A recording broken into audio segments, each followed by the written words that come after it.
Please welcome former British Army officer, the only apprentice candidate to have fired the boss, and most banned woman on the planet. Please welcome Katie Hopkins.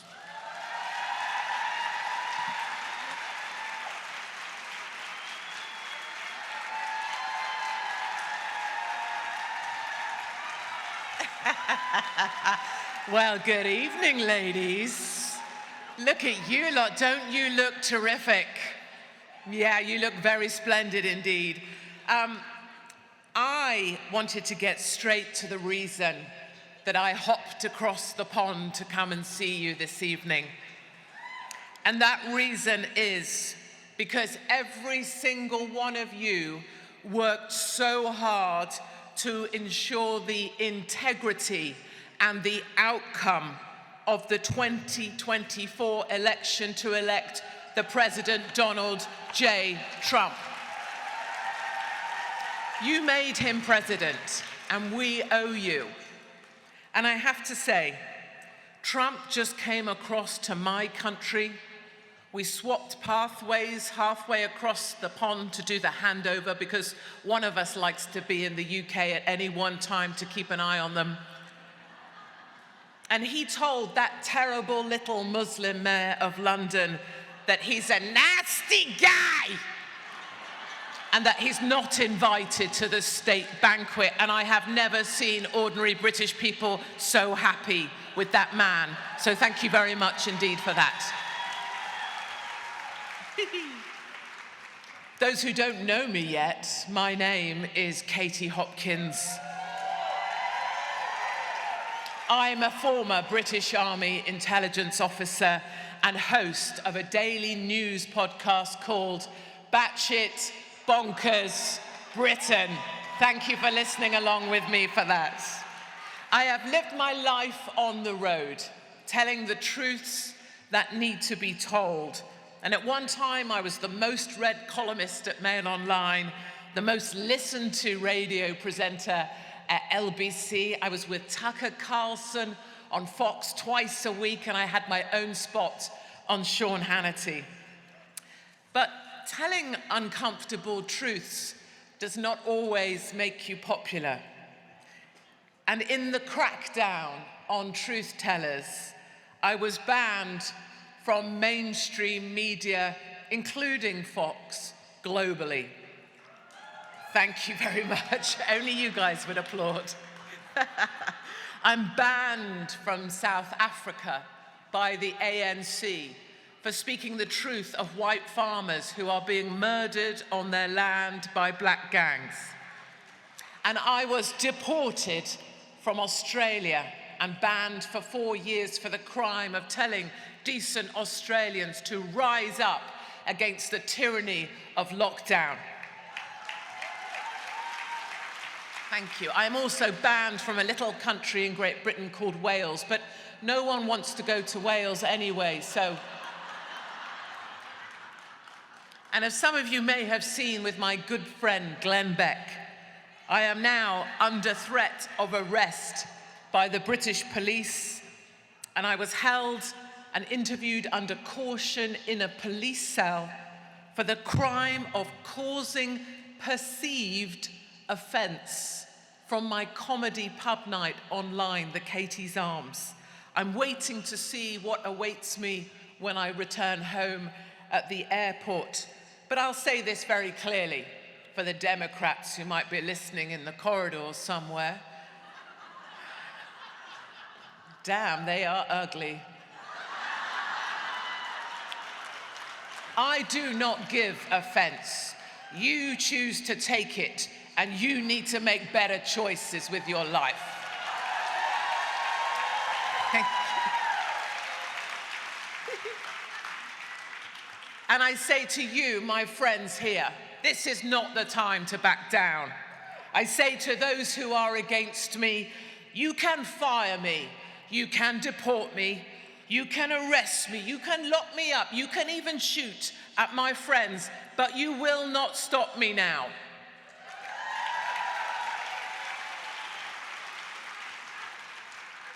I arrive here with you straight from the front of the Unite the Kingdom rally in the UK, the largest freedom rally ever seen in Western Europe. 3 million people with my friend Tommy Robinson. And I reminded the huge crowd of patriots waving their British flags that London is their capital city. And for too long, we have tiptoed around the cultures that have chosen to join us and not stood up enough for the culture others choose to join. We were blessed to be joined by Elon Musk as we lifted up our support for the American people, and we held the picture of Charlie Kirk high. I hope you saw. You know, Charlie always amazed me with his commitment to the cause. He lived his life on the road, and he just kept doing what he promised to do. Charlie's voice was more powerful in 31 years than most of us will achieve in a whole lifetime. And the last time I saw Charlie, we were in DC for the inauguration that he made happen along with you guys, and we were at his Turning Point ball, and everybody was there. J.D. Vance was there, Don Jr. was there, but much more importantly, the village people were there as well. Yeah. We danced to YMCA, and to the line in the Navy, I was saluting a guy, and he said, no, I'm Air Force. And I was like, it doesn't matter, Trump's president. And then I fell backwards off the couch, and Charlie helped pick me up. But you know, the reaction to Charlie's death is something that should bring us all a huge amount of hope, because I see his name being written on cups in Starbucks and being lifted up on the streets of Seoul. And he defined dedication in an age of distraction. And I feel blessed to have lived long enough to see this day come, a day where Sydney Sweeney praises her good genes for American Eagle, where Cracker Barrel realizes that tradition matters in this country, and where woke is no longer the way ahead. The tables are turning. Here in America, the degradation of your culture is over. Conservatives and Christians are awakening. God, I love you. And somehow, my darlings, even I have been redeemed. Thanks to ordinary Americans, you guys, President Trump and Elon, I am returned as one of the truly loudest conservative voices in the UK today. Thank you. Thank you. I am just back from my third full UK stand-up comedy tour. 52,000 tickets, 5 nations, and the fastest selling small show in the whole of the UK in 2025. Thanks to you guys. And you know, our audiences often come alone, not because they don't have family or friends, but because at this point they so dislike their own family and friends, they would rather be with their family on the road. They say, I came alone, but I left with family. And by golly, it is so good to be here with my family in Florida this evening. Thank you. And of course, we've still got problems. We got a lot of problems. But let me tell you something about Americans. Now, I know I am a foreigner and an outsider. I am British, and you have chased our British asses out of here twice before. Someone stood up when I was talking last and shouted, We took your tea and we threw it in the sea. But as a respectful outsider, let me tell you a few things I have observed about great Americans. Really amazing things. I mean, you also do some weird stuff too. You took our language and you really did something with that. Yeah. Like when we go to the supermarket, we push a trolley. A trolley? Yes, what do you push? A cart! That's beautiful, isn't it? And the size of those things, your carts are massive. They're the size of my house. It is no wonder the National Federation of Republican Women has such great pelvic floor muscles with you pushing those carts. You have some weird places to stay as well. Recently, I went out to help Great Patriots raise money for the primaries in Arizona, and I was put in something called a Motel 6.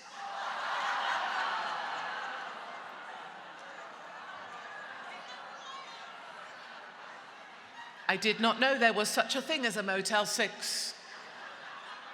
I'm a farmer by background. Where I come from, we have glue carpets that we put down to trap rats. Well, I had a very similar experience with the carpet at the Motel 6. I would have called for help, but there was no telephone.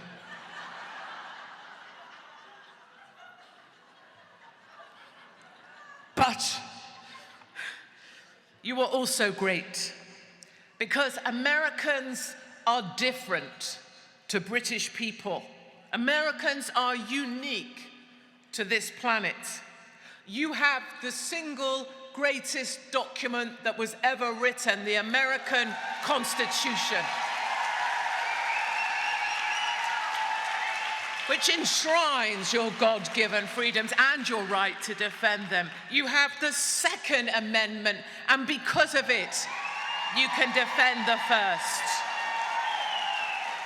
I may not be able to carry a weapon in my country. In fact, I'm not able to carry anything more than a bloody hand sanitizer. But let me tell you, I know how to shoot one when the time comes. I am a fully signed up member of the NRA, and I always will be. And most importantly, my lovely people, you were born knowing that your freedoms are God-given. If I cut you open, there is freedom in there, and God and guns. It is in you. You have freedom wired into your very souls.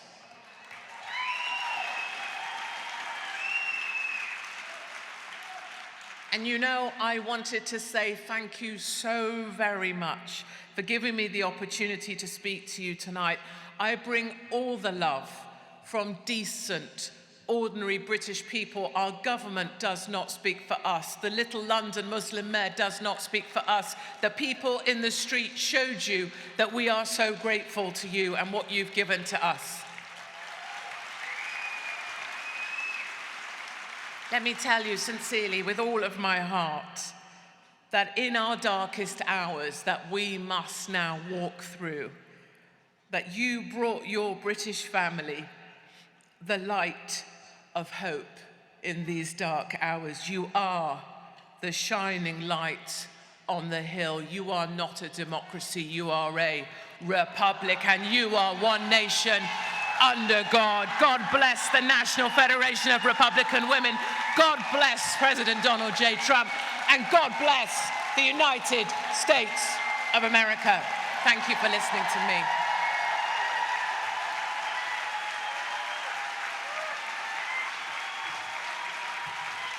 Thank you.